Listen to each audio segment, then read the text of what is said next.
Good morning. It is 5 o'clock. I'm Will Puckett. And I'm Madison Pergram. Well, Madison, you and Kelly were talking about that y'all are wearing very springy colors today. Because why? The sun is out. You might as well just bring out the bright colors with it. Exactly. Why bring out the dark colors when it still feels like summer? Let's bring in meteorologist Kelly McShane this morning to get a look at what to expect on your Friday Eve. Kelly, good morning. Good morning, guys. And yes, it's feeling like summer, so hey, we're dressing like it while we still can. Fall doesn't start till next week, so we'll take that up as it comes. But overall this morning, as you head out the door, we are looking at not too much to deal with this morning, not too much fog outside of our front porch. And heading over to satellite and radar, we're just looking at a few clouds passing by here and there, but overall not looking in too bad of a shape, but we are still very, very dry. Now those temperatures, a little bit of a spread. Heading more south, you get those upper 60s, a few lower 70s even, but then heading to the north, we get those mid 60s and even cool in Ashland, 60 degrees this morning. So overall,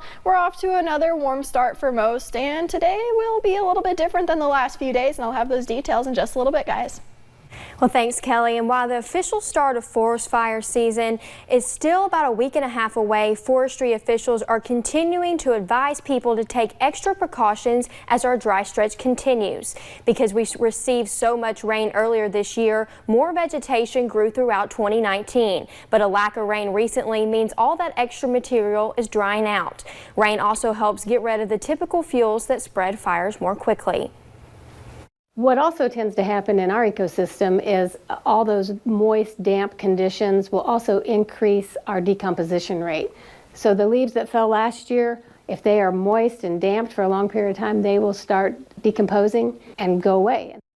This is a map of all Kentucky counties with burn bans in place in red. That yellow you see is the area in moderate drought. And the most recent bans are in Knott, Letcher, Knox, Wolf, McCreary, and Rockcastle counties. You can find a full list on our website at WYMT.com.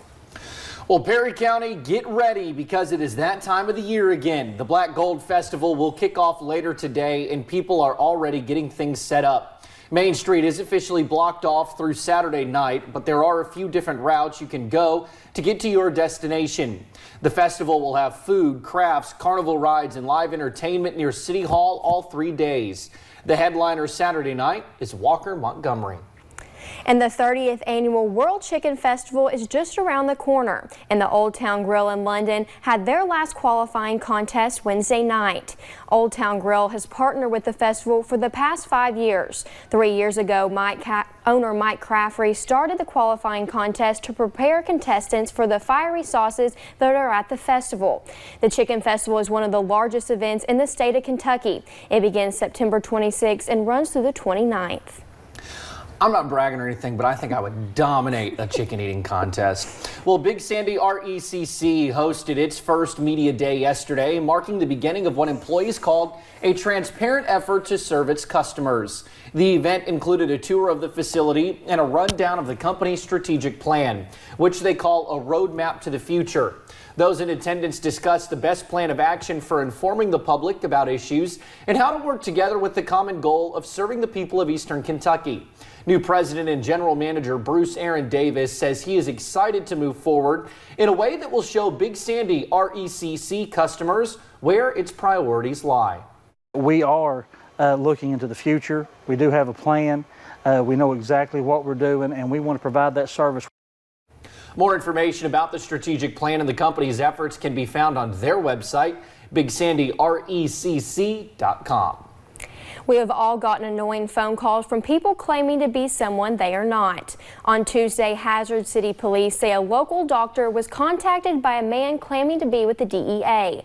After threatening to take the doctor's license away, the man demanded to send money or else he could shut down the practice. John Holbrook with the Hazard City Police tells us the doctor did send the money and probably lost a decent amount to the scam. Officials say the DEA should never contact you by phone. Well, Attorney General Andy Beshear issued a scam warning to warn of an increase of mail scams targeting senior citizens. Beshear said in a release, seniors in Boone, Franklin, and Greenup County sent a collective $85,000 in cash to scammers posing as various officials and family members. 2 other potential victims in Jefferson County and a bit closer to home in Harlan County reported that a scammer claimed to be a family member who needed help after a car wreck. Now, here are some tips Kentuckians need to know to avoid mail scams. Never provide personal or financial details to a person you do not know and trust.